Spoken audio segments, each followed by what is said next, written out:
sentence types and function. Dalam konteks kehidupan, kita merencanakan banyak hal atau aktivitas untuk dilakukan.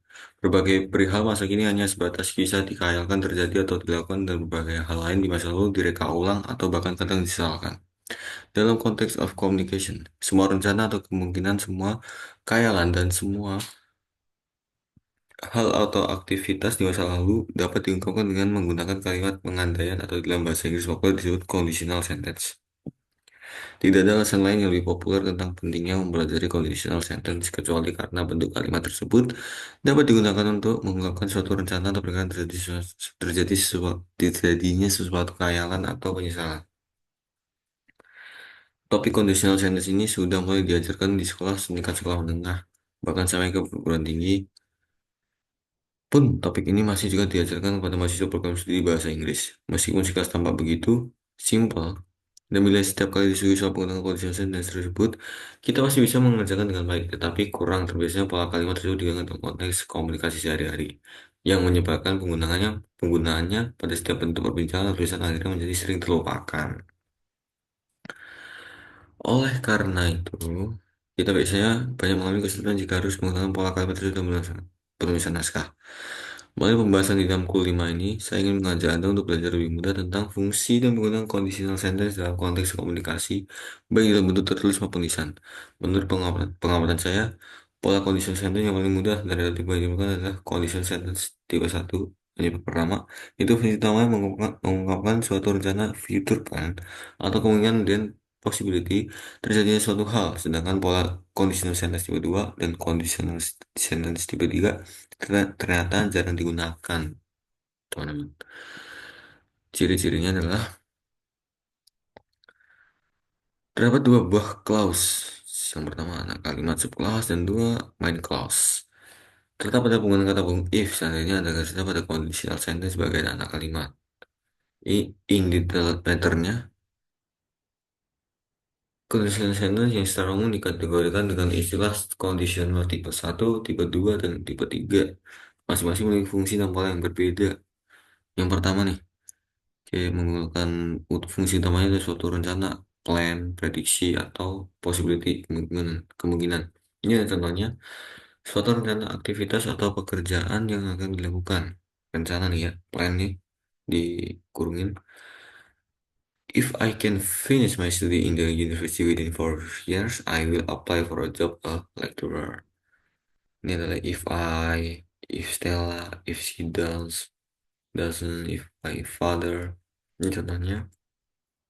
Nah, apabila mengetahui beberapa hal yang penting berkaitan dengan masalah rencana aktivitas, kebijakan, dan sebagainya, Anda mengubahnya dengan menggunakan tipe 1 aja, coy. Teman-teman. Jika anggaran tidak cukup nih, if the national budget is not enough to meet the the government, the pemerintah bakal increase menambahkan the price of fuels again, bensin. Yang kedua, suatu hal yang kemungkinan atau diperkirakan akan terjadi. Kemungkinan nih, bakal ngantuk ya karena ini saya udah sibuk banget. Malam ini jam berapa? 3 pagi nih. Atau ya 3 AM. Cek IG saya.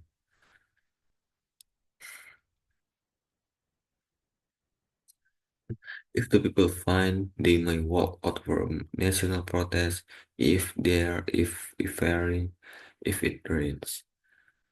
Nah, dari beberapa contoh penggunaan konsistensi di atas nih, by the way, di episode ya guys. Jadi dapat disimpulkan secara praktis. Ya, subclause, anak kalimat. Anaknya subclause, induknya main clause. Ini gua perjelas lagi. Subclause yaitu suatu ungkapan atau ekspresi kondisi persyaratan kondisi yang dimana pokoknya tentang ungkapan lah, ekspresi dari kita, persyaratan. Sedangkan main clause berisi suatu ekspresi akibat atau kondisi atau persyaratan yang dituangkan dalam subclause. Subclause yang merupakan ekspresi kondisi atau persyaratan selalu menggunakan formula if. Ini formatnya, formulanya pokoknya if tambah clause itu udah pasti subclause ekspresinya. Dan main clause yang merupakan ekspresi konsekuensi menggunakan formula kata kerja predikat dengan modal will. Ini formulanya if plus verb pertama, verb 1 12 subjek plus will verb. Nah, contohnya nih kalau bisa contoh conditional sentence di tipe satunya, nggak bisa pause aja, tinggal basic banget. Oke, langsung ke tipe dua langsung ya. Tipe dua ini relatif rendah pada banyak gaya komunikasi yang jarang dipakai, makanya jarang dipakai guys. Lebih simpel ke satu ya. Suatu khayalan, imajinasi. Nih contohnya, if I didn't rain, the farmer would lose too many crops. Realitanya, petani dapat panen karena cukup air hujan, coy. Jadi dia cuma berkhayal-khayal doang di tipe dua ini karena makanya itu jarang dipakai ya. Sebatas khayalan nih. Ini poin-poin nih. Suatu pekerjaan nih contohnya. Sebuah saya sama sekali. Sebuah program tadi lebih efektif pakai yang pertama ya, kondisi sentence tipe yang pertama sih. Khayalan.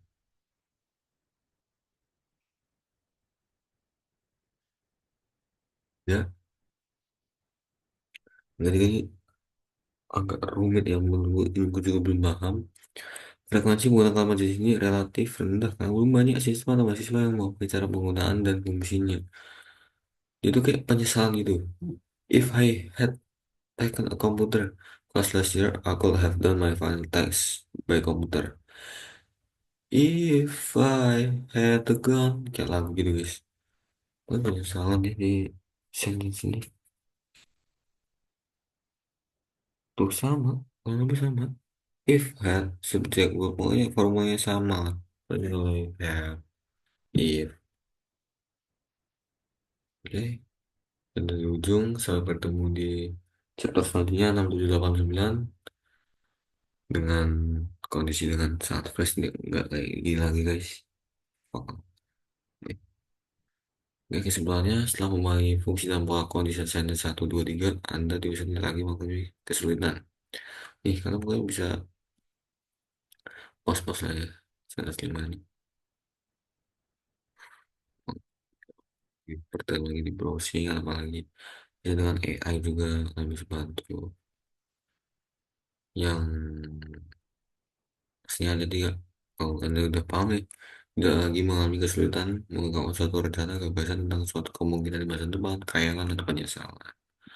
Pengetahuan dan pemahaman Anda tentang kondisi Anda akan menambah kualitas tulisan Anda dan juga pemahaman Anda, guys. Oke, baik, mungkin chapter 5 udah cukup. Terima kasih sudah mendengarkan. Terima kasih.